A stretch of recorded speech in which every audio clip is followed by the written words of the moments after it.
Olha aí, no meio de tanta música bonita, de tanta arte, nós vamos agora falar sobre diálogo, a importância do diálogo, a importância de superar conflitos. Com ele que é escritor, palestrante, faz um sucesso gigantesco pelo Brasil e outras partes do mundo. Eduardo Chiniachik, seja muito bem-vindo, muito boa noite. Um prazer imenso estar aqui, Dalcides, com você, com todos que estão nos vendo agora. Autor de vários livros, entre eles Viva Como Você Quer Viver, A Vida é um Milagre e Transforme Seus Sonhos em Vida. Mas a temática dessa noite é muito específica. Comunicação verbal e comunicação não verbal. O tom de voz que a gente usa já expressa um pouco a nossa característica. Já diz o que muitas vezes a gente não está nem querendo dizer. Tem uma coisinha que às vezes as pessoas acham que não fazem a menor importância. Então, às vezes, a pessoa pega o telefone e com aquela postura de desdém, diz, alô, oi, fala. E aí, ela não se dá conta de que o impacto disso na conversação por telefone é 82%. 82% da nossa conversa por telefone é exatamente o tom de voz. Mas tem um detalhezinho que, às vezes, as pessoas falam assim, mas são as palavras. São as palavras que vão dar ênfase e vida. Nós acabamos de ver que palavras é uma coisa, mas um tom de voz, como se fosse um rouxinol, é uma outra coisa. Eleva a alma, né? Eleva a alma, isso é transcendental. Então, muitas vezes, eu falo para as pessoas, o que machuca não são as palavras, o que machuca é como essas palavras são ditas. Até mesmo eu te amo pode ser uma palavra que vai doer o resto da vida. Uma filha que sai correndo, né? Pai, eu te amo, pai, eu te amo. Eu também te amo. Essa criança vai crescer buscando, talvez, esse eu te amo, com um tom de voz mais coerente. Ontem, por exemplo, eu estava fazendo o programa e, de repente, veio uma pergunta para uma psicóloga que estava aqui com a gente. E a pergunta era assim, toda vez que eu digo ao meu namorado, eu te amo, ele me diz, idem, idem.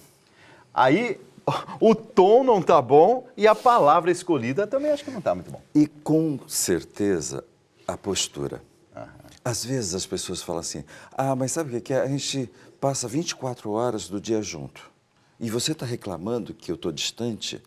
E aí eu costumo dizer, não é a presença física que vai produzir uma sintonia, mas muitas vezes a pessoa não está. Sabe quando a gente fala assim, missa de corpo presente? Sim. A única pessoa que não está presente é o objetivo dessa missa.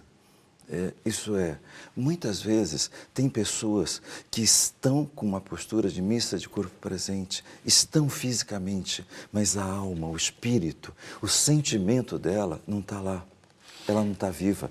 A gente tem uma dificuldade de ouvir as opiniões de quem pensa diferente da gente. Há uma tendência da gente gostar de quem pensa da mesma forma, de quem fala da mesma forma. A gente tem dificuldade de conviver com as diferenças. É muito fácil a gente amar quem nos ama. E acho que a lição maior que Jesus nos deixou foi exatamente você estar aberto, amar até as pessoas que pensam diferentes. Isso é, a outra face da paz é o conflito.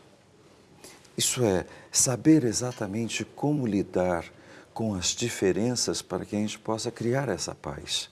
Isso é, confligere, que é o latim de conflito, é bater juntos.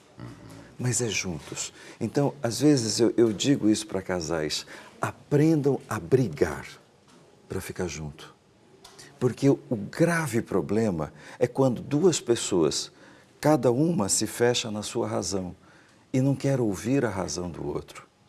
O ponto é, ter razão não é um problema, mas quando a gente se fecha, é quando aquele pai se fecha na sua razão e acha que essa é a única verdade. Quando, na verdade, eu diria assim, tem várias formas de olhar essa mesma caneca, de cima, de lado, de baixo. Tem E no tantas final das formas. contas, é a mesma caneca, só que vista de ângulos diferentes. Exato. Mas eu costumo sempre dizer que a única coisa que, quando as pessoas se fecham dentro da sua razão, o que vai acontecer é exatamente o oposto do medo, que é a morte.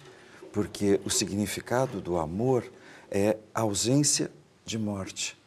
E é o momento em que cada um se fecha e vai se fechando em tudo aquilo que faz ela se sentir morta. Você, telespectador, telespectadora que está nos acompanhando nesse mundo, porque é o nosso site, de qualquer parte do planeta Terra você pode acessar. Nós estamos aqui nessa noite de sexta-feira, chegando até o seu coração. Quem sabe a dificuldade aí na sua casa tem sido grande, por exemplo. Quem sabe os conflitos têm aparecido.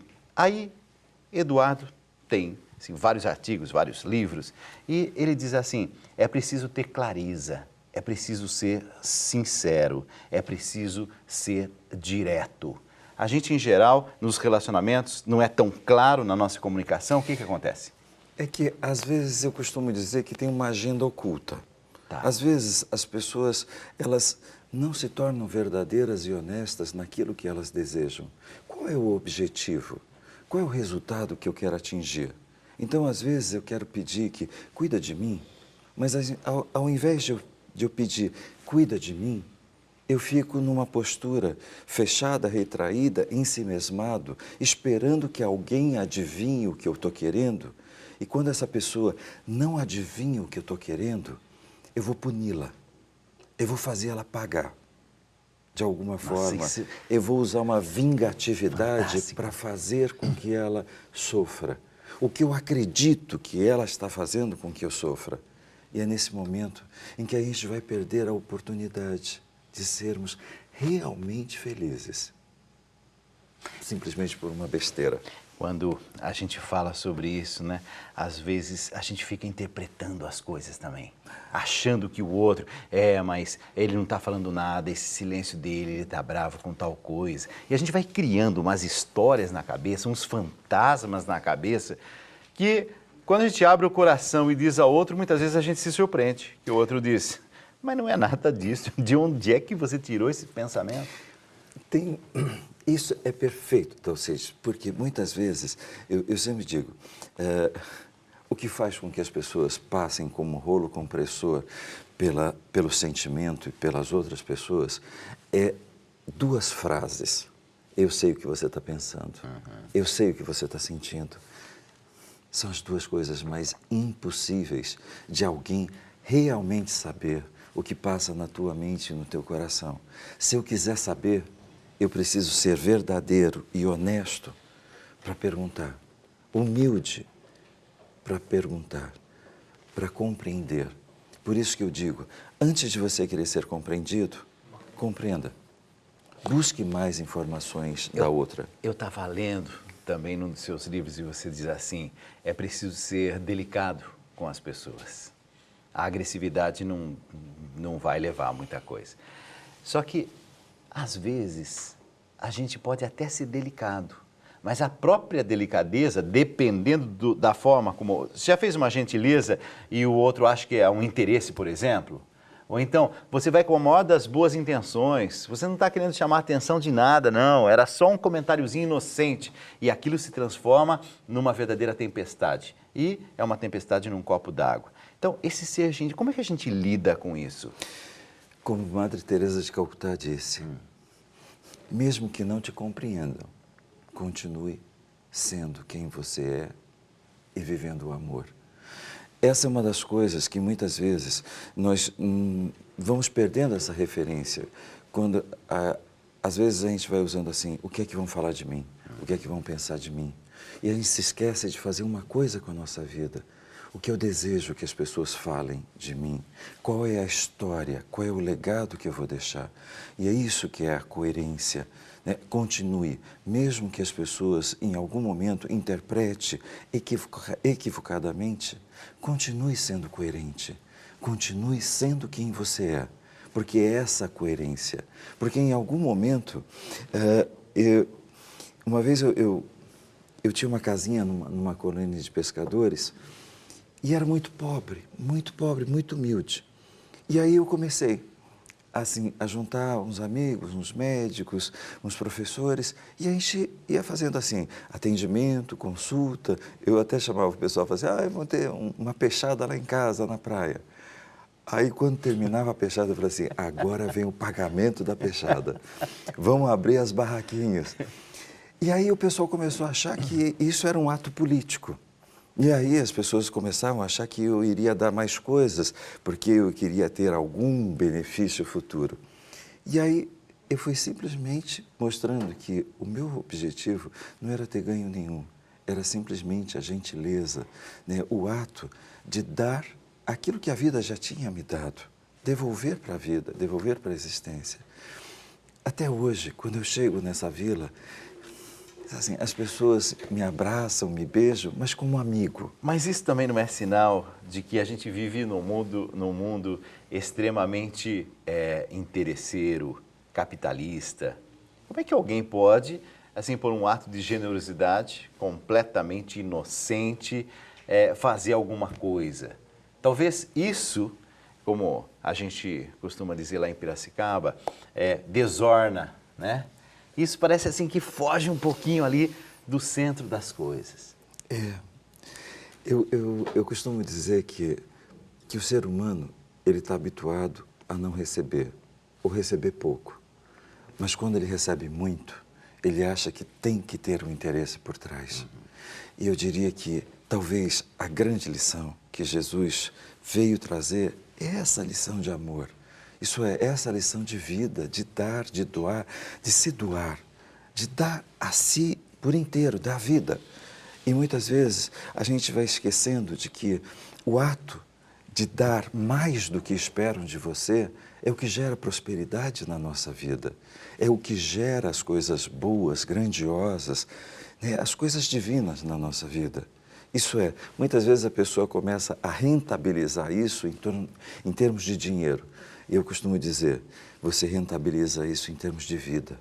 Isso é, se a gente estiver falando, para quem trabalha no comércio, se interesse mais pelo seu cliente, queira mais saber dele, o que ele quer, o que ele deseja, o que ele sonha. Porque com certeza, quando esse cliente estiver feliz, realizado, ele vai fazer com que essa lei do retorno gere prosperidade para esse profissional, para esse negócio. Mas isso não é dinheiro, isso não é produto, isso não é serviço. Isso é simplesmente a arte de você desejar o bem, o sucesso para a vida de alguém. Por isso que eu digo, talvez o grande segredo de um profissional seja oferecer mais do que esperam dele. Eduardo, para a gente terminar esse nosso encontro, me chama a atenção o título de um dos seus livros, Viva como você quer viver. Isso vem de encontro a uma frase que eu ouvi recentemente de uma pessoa assim, olha o que eu estou fazendo com a minha vida. E uma tomada de consciência de que tinha alguma coisa ali que não estava muito justo, não estava muito certo. Viva como você quer viver. O que você tem a dizer para esse nosso telespectador que está nos acompanhando nesse momento? Talvez o primeiro grande desafio seja definir o que a gente quer. Não no sentido de o que esperam, porque muitas vezes a gente sabe o que esperam da gente, o que a família, o que o trabalho, a sociedade... As expectativas que outros têm sobre a gente. E às vezes a gente se esquece de perguntar para nós mesmos o que eu quero fazer da minha vida, para onde eu quero levar a minha vida. Esse talvez seja o momento de grande tomada de consciência. Porém, o segundo momento de tomada de consciência é definir como você quer chegar lá. Porque tem pessoas que têm esse insight na vida. Ok, é isso que eu quero fazer. Mas ela vai fazer a grande besteira de detonar a vida dela, de detonar a saúde, de detonar os filhos, a família, em prol de um objetivo. E aí eu digo, como é que você quer chegar onde você escolheu chegar? Com felicidade, com amigos, com pessoas juntos de você, com realização, com saúde. E esse termo, com menos estresse, com mais vida. Talvez basta, isso. você está me fazendo pensar uma coisa nessa noite de sexta-feira. Não basta chegar lá. É preciso ver como é que a gente chega lá, né? Porque às vezes a gente paga um preço tão alto, depois você fala, mas será que valeu a pena mesmo? Eu costumo dizer, né, que tem profissionais que definem, ok, eu vou, é obstinado. E aí, de bônus, tem o primeiro infarto aos 40. Né? Aí você fala assim... E aí tem gente que ainda usa essa frase, mas esse é o preço que a gente tem que pagar. E eu falo, gente, não é o preço. Talvez é o distanciamento do amor e da sabedoria que faz com que a gente esqueça que nós também temos o direito de escolher como nós queremos chegar, onde escolhemos chegar.